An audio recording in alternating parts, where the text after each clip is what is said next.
PCOD. இது ரெண்டும் ஒண்ணா இல்ல வேற வேறயா? இதோட டிஃபரன்ஸ் பத்தி just 40 செகண்ட்ஸ்ல உங்களுக்கு சொல்றேன். Welcome to day 4 of PCOS awareness series. Ovaries தான் உங்களோட ஃபேக்டரின்னு வெச்சுக்கோங்க. இந்த ஃபேக்டரி எல்லா மந்த்தும் ஒரு மெச்சூர் எக் ப்ரொடியூஸ் பண்ணி ரிலீஸ் பண்ணனும். PCOD polycystic ovarian disease இந்த கண்டிஷன்ல உங்க ஃபேக்டரி அதாவது ஓவரி சோம்பேறி ஆயிருது, ப்ராப்பரா வேலை செய்ய மாட்டேங்குது. ஒரு ஸ்ட்ராங் எக் ப்ரொடியூஸ் பண்ண வேண்டிய இடத்துல நிறைய immature eggs ப்ரொடியூஸ் பண்ணுது.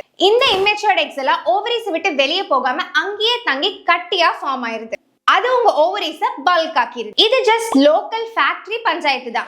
ஆனா PCOS polycystic ovarian syndrome இது ஃபேக்டரியை மட்டும் அஃபெக்ட் பண்றது இல்லாம உங்க ஓவரால் பாடியையும் அஃபெக்ட் பண்ணும். Like metabolism, insulin resistance, chronic inflammation. இதுல குட் நியூஸ் என்னன்னா ரெண்டு கண்டிஷனையும் மேனேஜ் பண்ணலாம். Next month PCOS awareness month. So நான் என்னோட ஃபிட்னஸ் கிளாஸஸ் நிறைய ஆஃபர்ஸோட கொடுக்க போறேன். If you are ready, comment team PCOS.